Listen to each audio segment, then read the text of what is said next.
Paramashivoham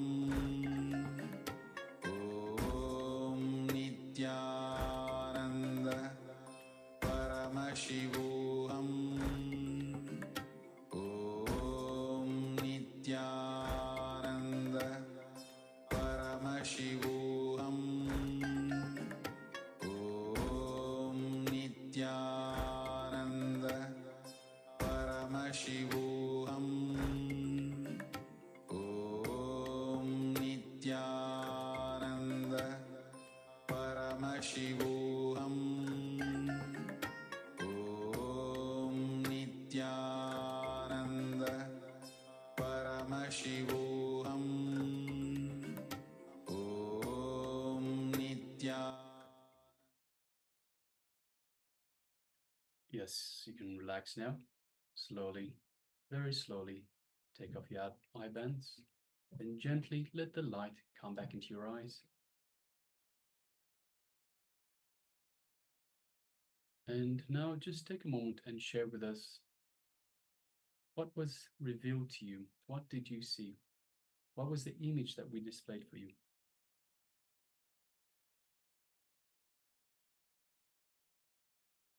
Don't have any judgments, no reservations, just anything you saw, anything you experienced, write it down.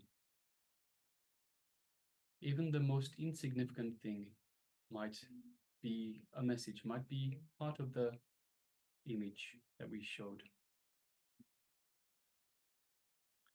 So we have Mahajada Shaktika that shares, I saw green tree, flowers, yellow, blue, red, and grass. Yes, thank you very much for sharing, Ma.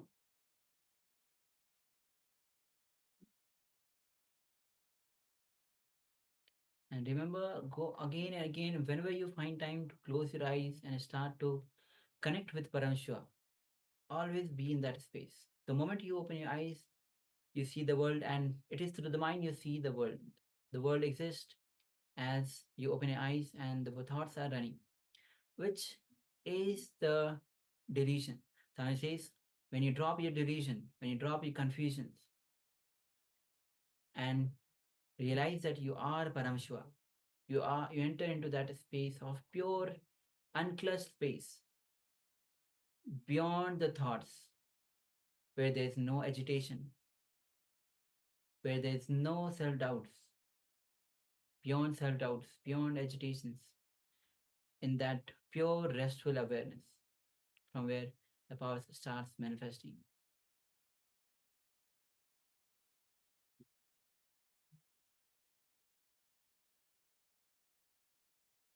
And remember, it is your deep connection with Bhagwan that manifests these powers. Yes, so requesting Ma Wei Wen Mei to please share. And also Ma Anupama, Ma, if you're there, please share as well, if you took part in this second round of the power manifestation.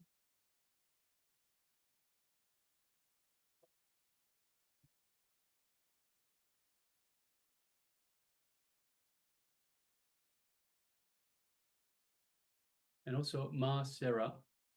So in terms of your sharing, in terms of time is precious, I don't want to do something that has no effect on me. So Ma, you're putting pressure on yourself, and it's not the right space for the superconscious breakthrough. It's not the right space. See, you're putting pressure on yourself by saying, I want to do the what's most effective. You're keep thinking that there's better ways, quicker ways. So you're looking for the shortcut. See, if I can use an example, a person comes to a martial art master and says, I want to learn martial arts, to master these martial arts really quickly. How long will it take me? And the martial arts master says, it'll take you 10 years. Then the disciple, the person says, what if I train really, really hard and I'll come and do every single day? Then says, in that case, it will take you 20 years to master. You need to understand, you need to relax, you need to give time for this process to happen. So you cannot put pressure on yourself, creating expectations for, of course, there will be results. Results will be there, but you also have to put in the effort to get these results. But don't put pressure on yourself by limiting, saying, I've only got 21 days, I have to do this within this. So you have to have the right mindset as well. So these are pressures that you put on yourself. This is your mind that is playing tricks on yourself as well. So because you have these on your mind, it is stopping you also from power manifestation. So the power manifestation comes from the space of oneness, oneness with Paramashiva, oneness with the supreme super consciousness, supreme intelligence of the cosmos.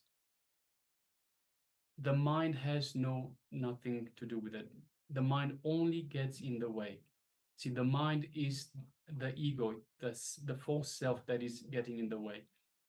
Our true self is Paramashiva. This is what we need to kindle, that connection to Paramashiva, to the super consciousness of the cosmos. If we continue to engage the mind thinking, hey, I really want to do this, I really have to do this, I have limited time, this is again your mind stopping you from manifesting these powers as well. So it is important that you get into the right space before you enter into the power manifestation. So that's why we unclutch. So we relax from the outside world. We unclutch from the outside world. We unclutch from the mind. So we get into that space where we are just one with Paramashiva, one with Swamiji, who is our conduit to Paramashiva. He is the living embodiment of Paramashiva himself. So please try to unclutch from all these thoughts, all these pressures that you put on yourself, all these outside world, and just come to the space of restful awareness. Only from the restful awareness will we actually manifest these powers, Ma. Yes. And the best space to be in, to be receptive, to be passive. And can I say that especially women have the ability to feel connection beyond the logic. This is how you enter into the space of oneness.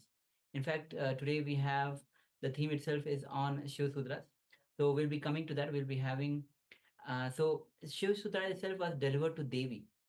Devi was ready to receive. She was fully passive, receptive, and in the feeling space, connection with the space of beyond logic. So when you are in the space, when you grow that space, the moment you feel, when you put pressure on yourself, you put tension on yourself, you are not in the receptive space. You're not in with the passive space. The more you think logically, the more the power starts from the space which is feeling connection beyond the logic. All right. Yes, Ma. Wei Wen Mei also shares a piece of white cloud, green, and grass, and a circular piece. Yes, thank you very much for sharing, Ma. All right. So let's reveal the image that we have shown before. So you can see it's a cute squirrel having the groundnut maybe in the mouth. Looks like a walnut, I think. All right. So it's just jumping out of the river or the lake or the water body. And just our background is blurred, but it's kind of a looks like plants and the land which is quite greenish. And we have all right. So it's just jumping. The squirrel is jumping with his. You can see. All right. So Mahajata Shaktika says, I saw green tree, flowers, yellow, blue, red grass. We definitely have grass, and at the background, it doesn't it's grasses with the bigger leaves. So definitely we have the grasses, greens. There might be the picture itself is close up, so there might be trees. We're not sure because the square is quite short, and so the picture itself is very close up. We don't know whether trees are there or not. Sure, there should be the trees and also flowers. All right. Thank you for sharing, Ma. Thank you, Ma. And congratulations. Yes. And we also have, so Ma Wei Wen Mei, a piece of white, cloud, green, and grass. We definitely have the grass on the left-hand side. You can see on the ground. We have green, a lot of green. Cloud, we don't see the clouds also, although the background is blurry, so that might be construed as clouds as such. And a piece of white. So if you have a look at the water that is splashed from the squirrel jumping through the water, There is white there, so yes. And the circular piece, well, we have the walnut in the squirrel's mouth, so that is somewhat circular. So yes, congratulations, Mom. Well done. Congratulations for manifesting. All right. So with this, let's enter into today's theme itself. And today's theme is on experience the ultimate reality. We'll be going through the science of from the Shiva Sutras. The deity today is Simhagramurti.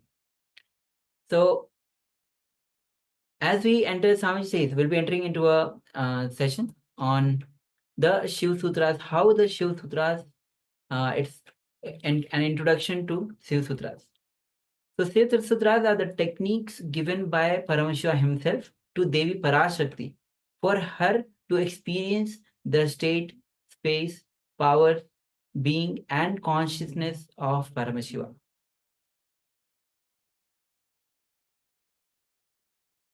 Yes, so let's just have a look in terms of books. See, generally, so just for a bit of a background, generally every book has 4 different parts to it. This is what we call the 4 different parts we will call the Brahmana part, the Kshatriya part, Vaishya part, and the Shudra part. So what exactly does this mean? When the truth is told as it should be told, so it is only the truth. This is the Brahmana part, the knowledge part. When the truth is adjusted a little bit for the sake of creating some sort of greed in the reader's mind, that is the part of the Vaishya. So Vaishya is usually, in terms of caste, it's the business people. So people that are minded on the greed and on the greed aspect.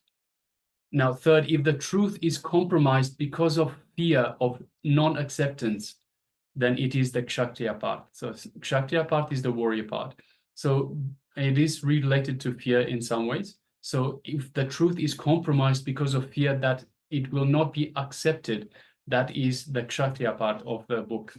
And also there is also in some books unnecessary parts of the book. So something that fills up the space. It's not really necessary to understand the essence of the book itself, but is there just as a filler. And this is called the Shudra part. So Shudra is the worker class, the worker caste. So these are people that give their time for the benefit of others.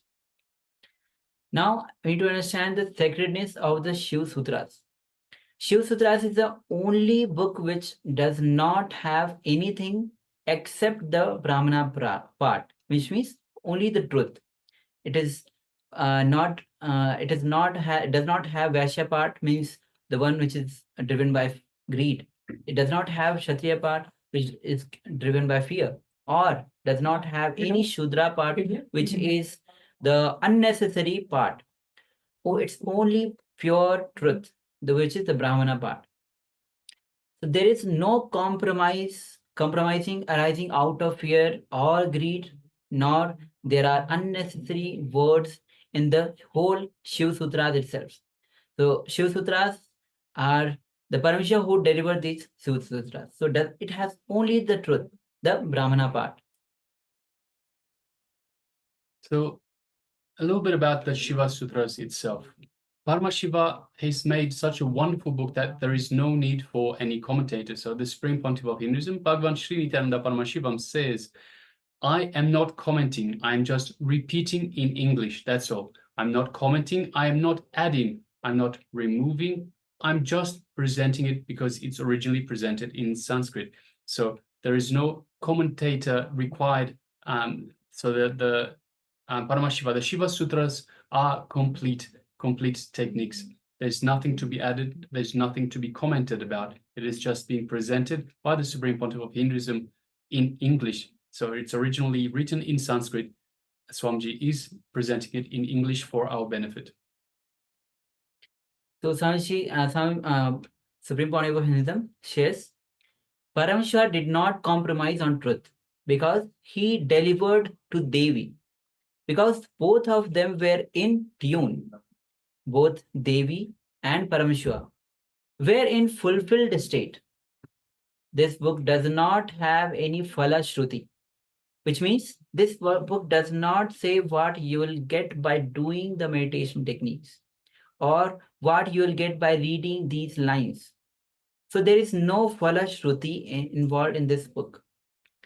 So this is, Swami says this directly. So this Paramashiva has not compromised on truth because it was delivered to Devi and both were in the fulfilled state. And that is why there is no further Shruti in this. It is not driven by fear or greed, or there is no unnecessary part. So let us have a quick look at the essence of Sanatana Hindu Dharma. Sanatana Hindu Dharma, ageless truths, ageless wisdom is Sanatana Hindu Dharma. The Shiva Sutras is the essence of that very wisdom of the Sanatana Hindu Dharma, the essence of that technology. It's a compilation of 112 meditation techniques to experience bliss, to experience peace and joy, which are eternal in every single one of us. So today we will look at some of these sutras. Not only will we see it, but we will receive sacred initiations to experience Paramashiva's beautiful techniques. So the uniqueness of each sutra. So in Sanatana Hindu Dharma, we had at least 10,000 of sampradayas, including the spiritual tradition, keeping the enlightenment science alive. Each Hindu sampradaya is a spiritual ecosystem created for keeping the enlightenment science alive. Some may be Shakta, some may be Yoga, some may be Vedanta, some may be Tantra, some may be Shakta, Vedanta, or some may be Shaiva Tantra, or some may be Yoga Tantra, or even Yoga Saiva, or Vaidika Shaiva. All kinds of permutation and combinations have these are the spiritual traditions to keep the science of enlightenment alive. Now each temples, each mutts, monasteries, even the adinams, and even the sannyas sampradayas is a spiritual ecosystem created to keep the enlightenment science alive for that sampradaya. Each and every meditation technique has the capacity and the Shakti to create a new sampradaya and religion by itself. The Shiva Sutra has caused breakthrough for human consciousness. The Shiva Sutras is a complete completion, and nothing can be added, nothing can be removed. In Shiva Sutras, in these Shiva Sutras, Devi asked, actually, Shiva Sutras itself explains about the evolution of the universe. So this arrived because Devi asked to Shiva, "Oh Shiva, what is your reality? What is the wonder-filled universe? What constitutes seed? Who enters the universal wheel? Who centers the universal wheel? What is the life beyond pervading forms? How may we enter it fully, above space and time, name and descriptions?" So this was the question asked to Shiva by Devi. For those who are new to Paramashiva, the word. So Paramashiva is the primordial divinity in Sanatana Hindu Dharma, the ultimate reality and cause, which is self-effulgent, which means Swayam Prakasha, all-pervading, unchanging, beyond time, beyond space, form, and causality.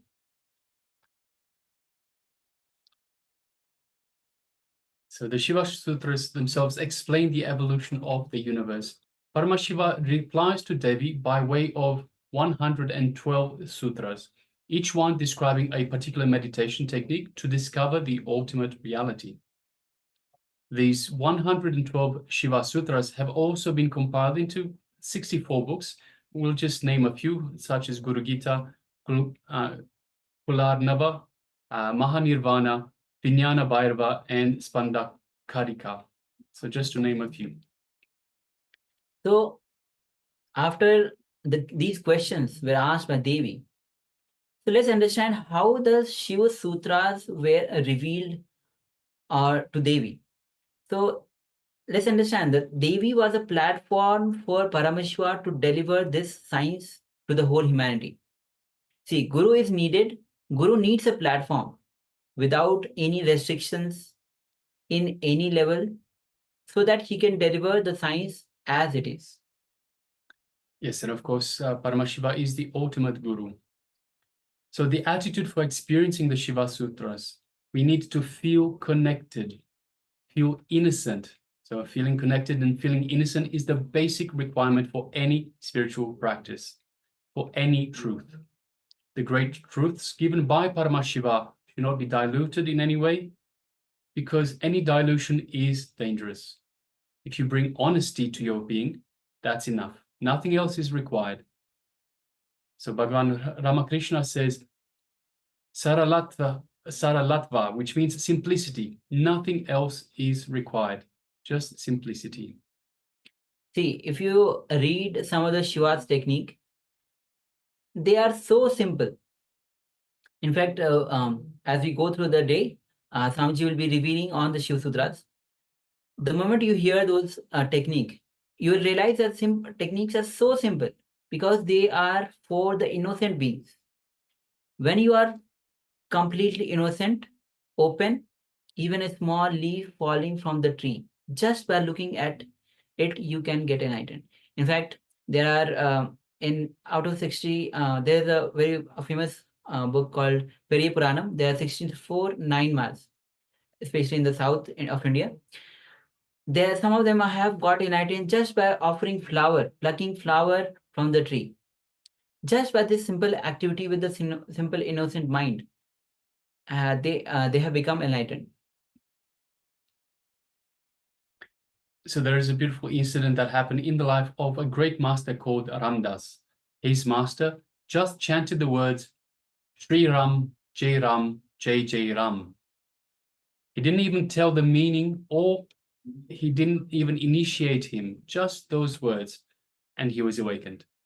And he says after that, he never forgot that mantra. So just those words, Sri Ram, Jai Ram, Jai Jai Ram. Due to his innocence, his very being could experience a different space just by listening to these words. So this is the beauty of Shiva Sutras and how to receive when Devi was in the space of and in such a space of fulfilled space. So Shiva Sutras is the book only which has only the truth. There's no Kshatriya, there's no Vaishya part, there's no Shudra part. Only the truth as it is. And through Devi, this Shiva Sutras Paramashiva has delivered to the whole world. So now we'll be entering into a meditation to receive the Shiva Sutras. Now this meditation will help us to receive the knowledge, imbibe it and make it as our experience. It will make sure that this knowledge does not stay as mere information, but becomes realization for us. To receive, we need to become passive. We need to connect with the passive energy which is inside us. That is the aim of meditation we are about to do. So, to receive, again, we need to become passive. Most time, whatever activities we do with aggression, to which with active involvement, which becomes aggression. So, when we become passive and we connect with the passive energy inside us, then we receive, and that is the aim of the meditation that we are about to do.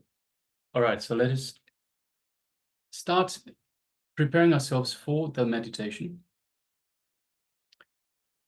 So let us sit comfortably with the head, neck, and spine in a straight line. So make sure you're sitting comfortably. You can sit on the floor cross-legged, or you can sit on a chair, but make sure you are comfortable.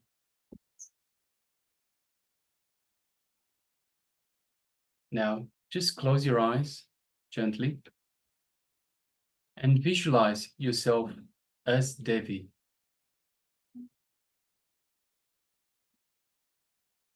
Just visualize yourself as Devi. Forget your name, forget your form. Forget your identity. Just visualize yourself as Devi. You don't have a name, you don't have a form, you don't have an identity.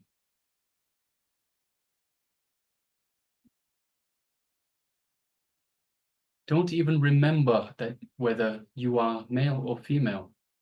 Just visualize that you are Devi. Visualize and experience that you have become Devi.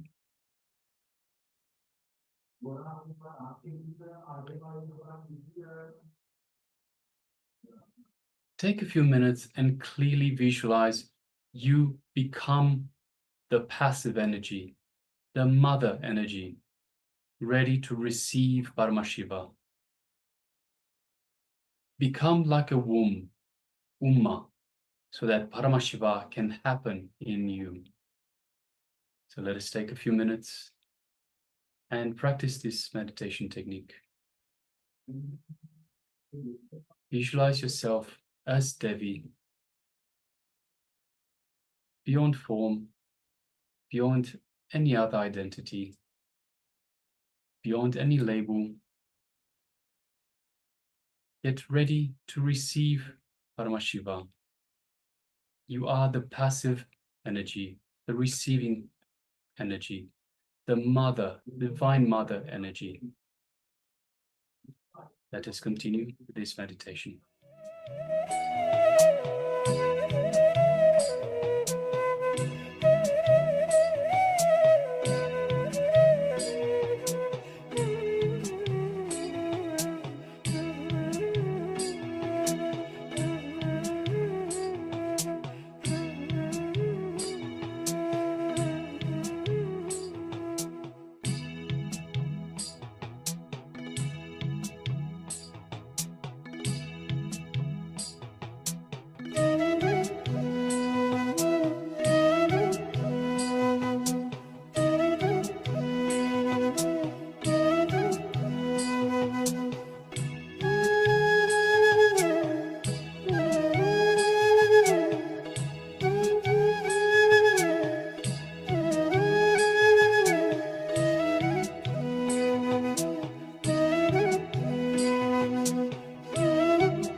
Yes, you can relax now.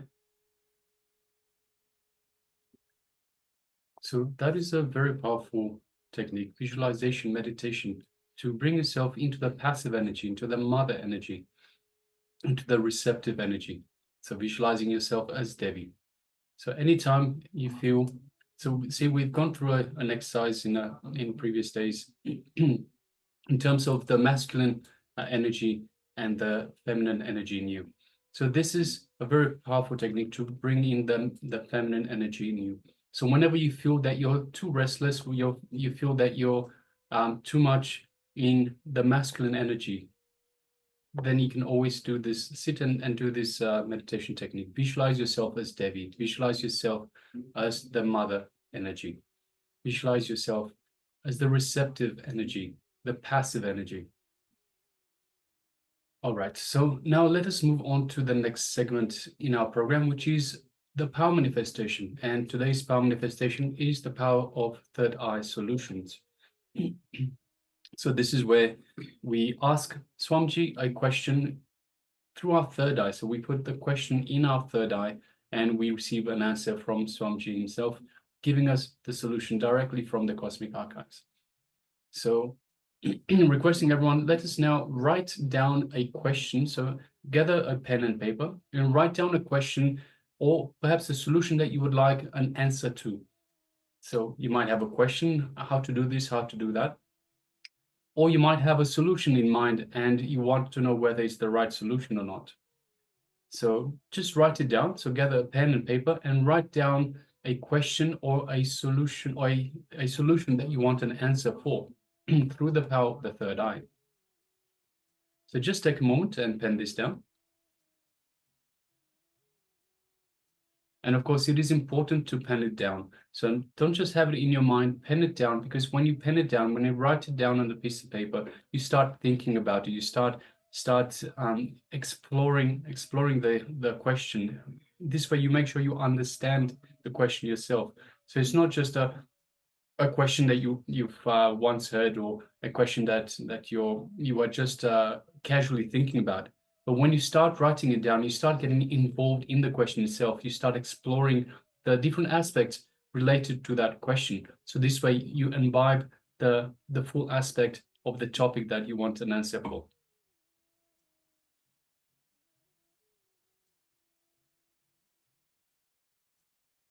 And yes, we also have Ma Suganyana that has joined us. Welcome, Ma. Welcome to the PSM Paramashivoham Level 1 program. This is day number 7.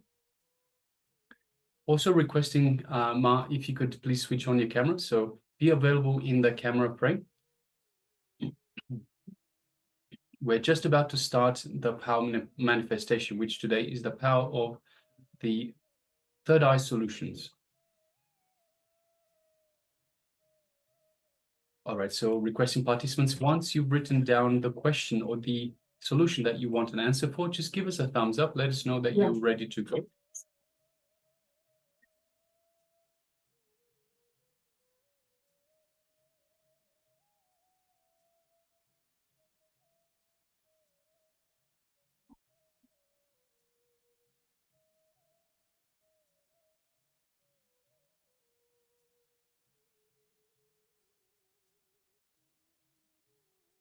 So once you've written down, just give us by ways of thumbs up. Let us know that you're ready to go. You are ready to go. Yes, Claudia, thank you. Thank you.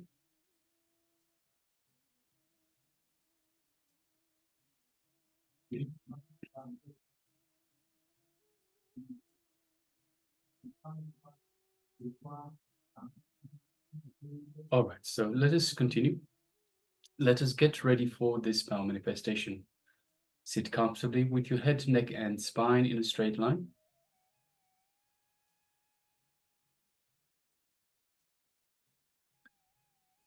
Just gently close your eyes.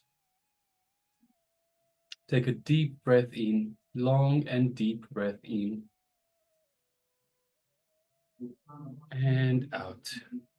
Slowly, long, deep breath out as well. And one more time, let's take a deep breath in. and out.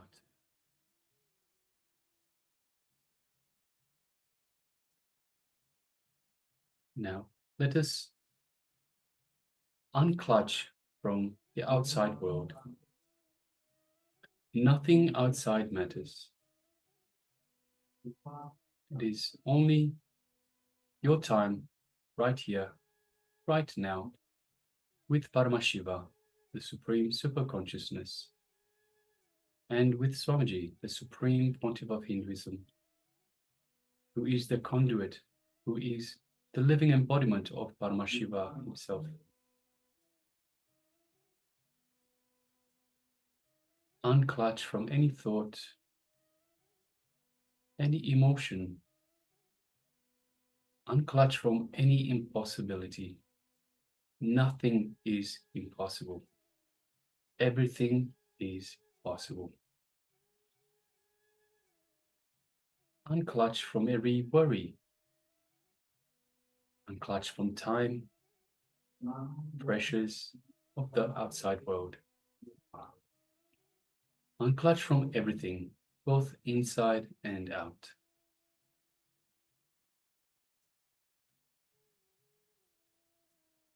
Just be a witness. That is all.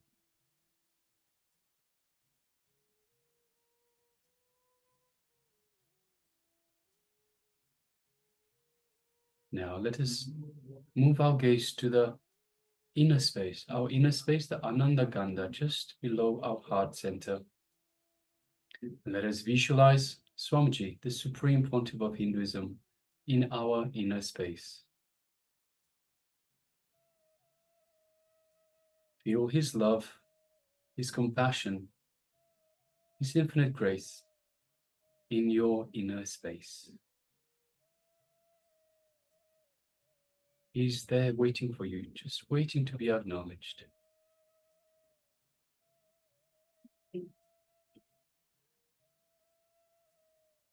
Let's feel Swamiji's energy flowing throughout our entire body.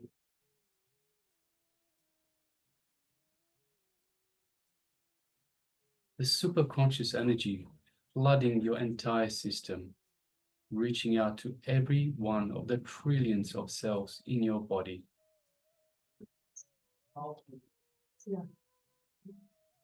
Every cell in your body is feeling alive and rejuvenated.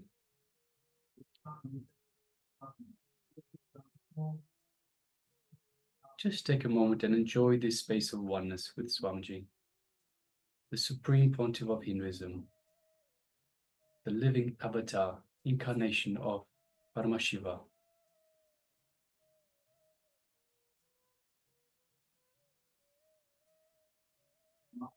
Just enjoy the space of oneness for a moment.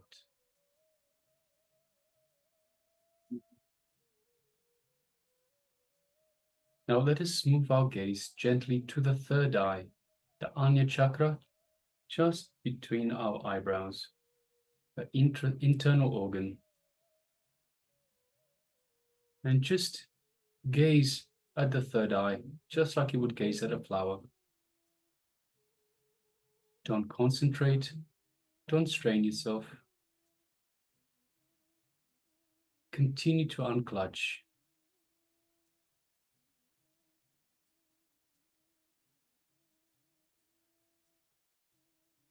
Through your third eye, look into Swamiji's third eye. So visualize Swamiji's third eye in your third eye. And as you do so, as you look into Swamiji's third eye, create the connection. Feel this connection.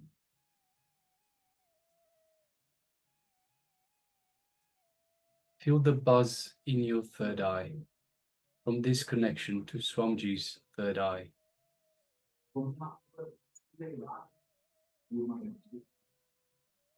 Feel your third eye being awakened and excited, energized. Just take a moment and feel your third eye buzzing with energy.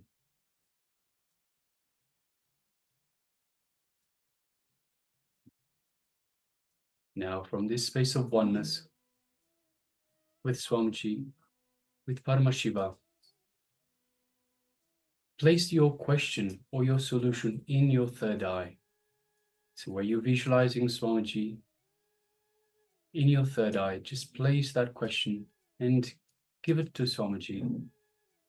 So visualize you're giving to Swamiji and ask for the solution, the answer to this question through the power of third eye, through this connection that you've built.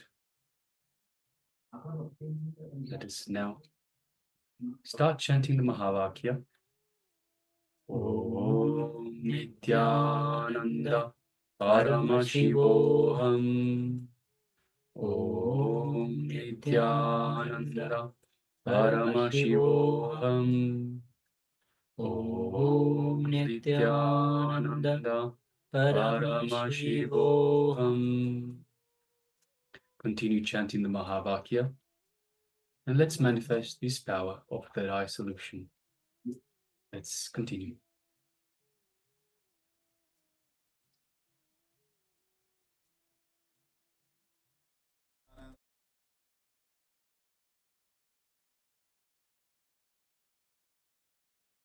With my love and respect. Let you all open all your three eyes. Om Nityananda Paramashivoham.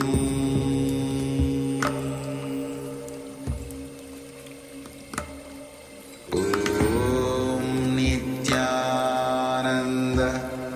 Paramashivoham.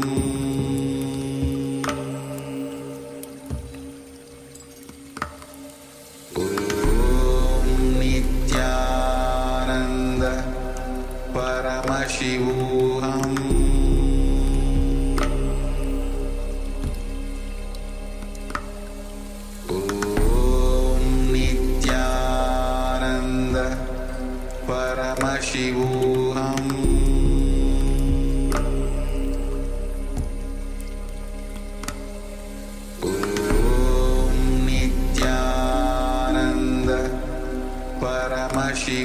Paramashivoham.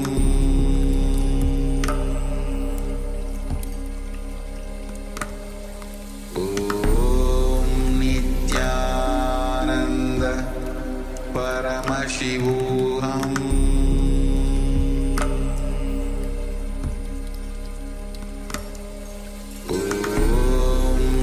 Nityananda Paramashivoham. Paramashivoham.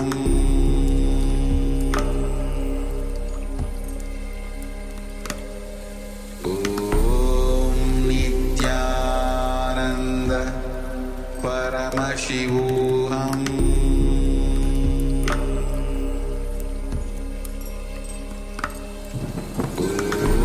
Om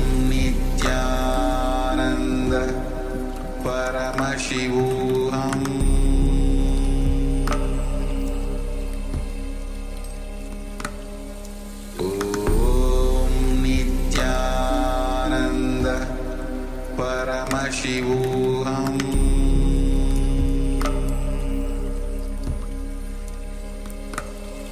Om Nityananda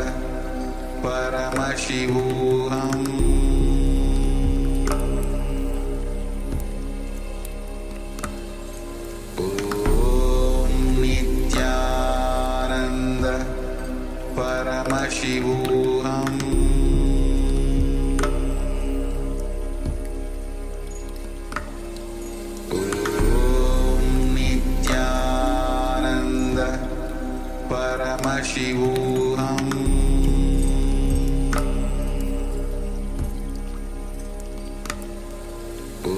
Om Nityananda Paramashivoham.